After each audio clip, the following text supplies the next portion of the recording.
You'll start the installation by unloading, removing the packaging materials, and placing the ramps and platforms in their approximate positions.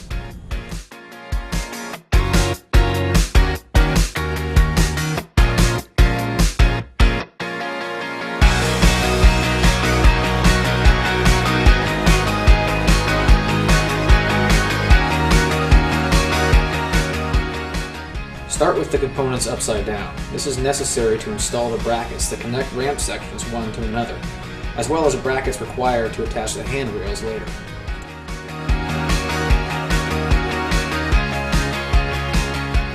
Then, place the various smaller components and hardware packages in the areas they will be required. Assemble the ramp sections first. Start with the upper end of the system and work your way to the final ramp section. The end brackets attached with one bolt installed in the innermost of the two threaded inserts, not the outer. Wherever two ramps are joined, use a pair of large brackets. Do not tighten at this time. Align the ends of both ramps, place the brackets into the slot in both side rails, and then secure with 4 bolts and washers per side. Complete the placement of all brackets needed before moving to the next step. In most cases, the top of the ramp is supported by a platform or an existing porch or landing. However, there are situations where it is necessary to support the top of the ramp with legs attached to the ramp itself. In this case, a pair of top support brackets are used. These brackets come in pairs and have 2 mounting holes. Pre-assemble the leg brackets and bolts as you did on the previous brackets.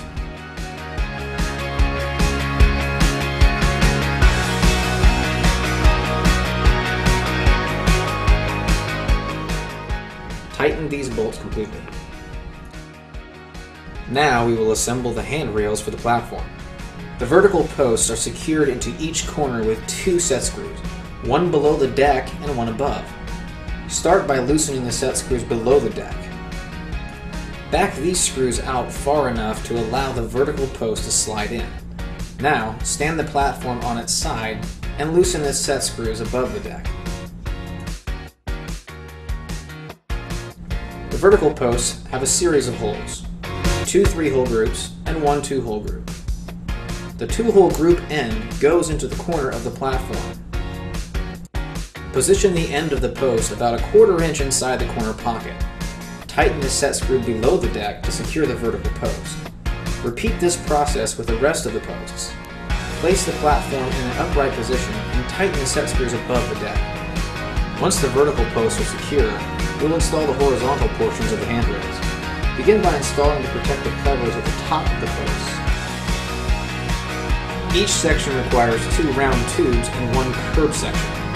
These parts have screw lugs at bottom ends. Start with the curb sections followed by the round tubes. Install the round tubes and the curb sections by passing the attaching screw through the holes in the vertical posts and into the screw lugs.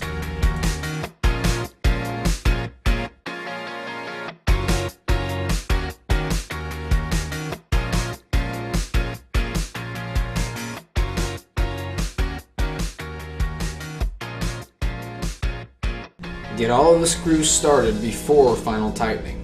Do not over-tighten.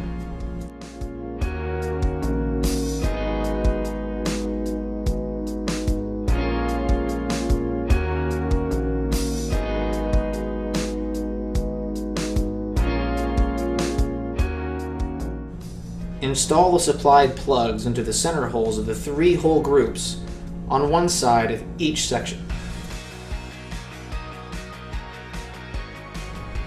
To save time later, it's helpful to install the protective plugs into all the support legs for the whole system at this point. There are 2 set screws on each outside corner of the platform. Move each platform into position by measuring out the length of each ramp section and setting the platforms at the end of those measurements. In this case, the first component of the system is a ramp running off of the porch to a platform, so we will begin measuring from there and determine where the first platform will need to be. Once the platform is placed, insert support legs into each corner of the platform. In some cases, the platform will need to be set at a height lower than the standard foot will allow. The platform with a standard foot is limited to the minimum height of 6 inches. A low-profile foot is available for use when the rise is less than 6 inches, but over 3 3/4 inches. One corner at a time, lift the platform to the approximate height and insert the leg into the foot. Make sure the leg is completely bottomed into the foot and tighten one of the set screws in the corner pocket. Now we can adjust the platform to its final height. Use your laser level to set one corner of the platform at its final height. Once this height is set, tighten both screws on that corner. Place a long level on the platform, setting one corner to the proper height. Then use the level to adjust the height of the other corner the same level as the corner already at the correct height. Tighten both screws in this corner. Tighten the thumb screw on the foot to secure the foot to the leg. Now we'll set the first ramp section that runs from the porch to the first platform. This ramp will hang from 2 ramp hangers on the platform. These hangers engage the side rail of the platform. Once the ramp is resting on the hangers, slide both ramp hangers until they are against the ramp side rails. You want both hangers to be as far as possible for greater stability and safety. Now we will join the next 2 ramp sections together to form another ramp run by simply repeating the same steps we used on the first ramp run of this system. Repeat this process as needed.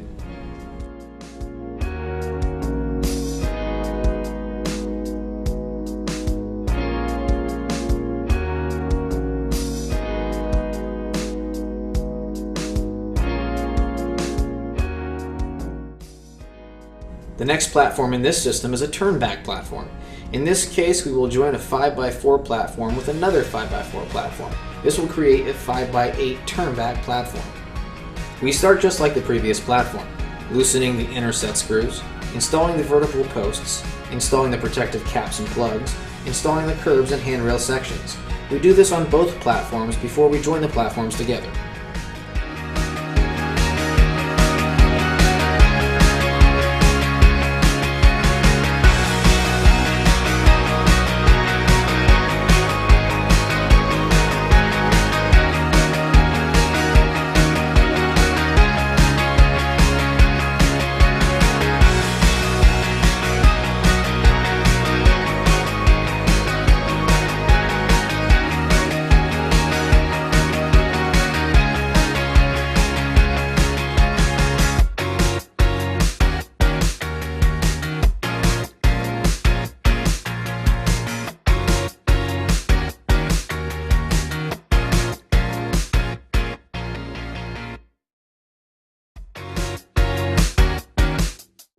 The foot can be installed in different positions as needed.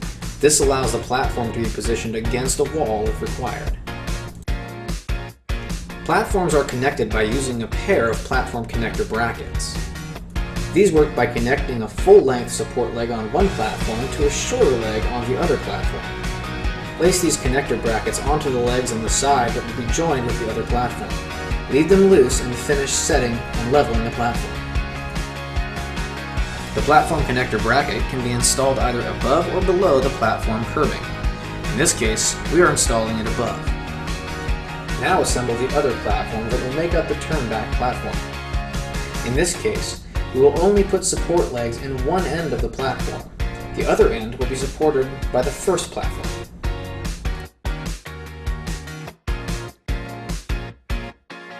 Now we can connect the 2 platforms. Slide the connector bracket up so it contacts the platform corner pocket. Tighten that bracket to secure it in place. Now, set the other platform on the top of the connector. Slide a short leg through the platform corner through the connector. Tighten all the set screws on both the connector and the platform corner. We can now set the next ramp in the system. Again, place the ramp hangers on both platforms and set the ramp in place. Unless otherwise stated in the supplied layout, it is very important that none of the ramps in any system exceed the 1 in 12 ADA rule. Now that we've ensured that our ramp runs are ADA compliant, we can set the last ramp run on the turn-back platform using the ramp hangers. At the lower end of the system, where the ramp meets the ground, we install a ground transition ramp. This ramp is made up of two sections. The first section engages the end of the ramp. The second section engages the first section and is held in place by two screws which are driven into the rounded connections on each side. The second section of the ground transition ramp has two pre-punched holes used to secure the bottom to a wood or concrete surface as needed. Now that the ramps and platforms are set in place, we will install the support leg. Slide the support leg through the support leg bracket and into a foot. Make sure that the leg is vertical, then secure the bracket in place. Adjust the height until both ramp side rails are parallel, then secure the support leg. We can now move on to installing the handrail sections. In places where two handrails are needed, they are joined with plastic connectors. These connectors are inserted into the handrail tubes, and the handrail tubes are then pushed together. Although not required, a clamp to hold the two handrails together during the install is very helpful.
Next, we connect the ramp handrails to the platform handrails on the turn-back platform.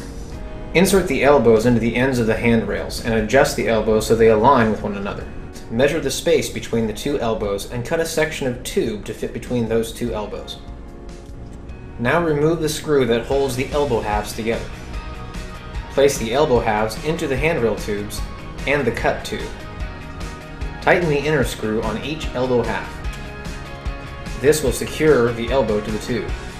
Once this is done, the elbow and the tubes can be reassembled into position.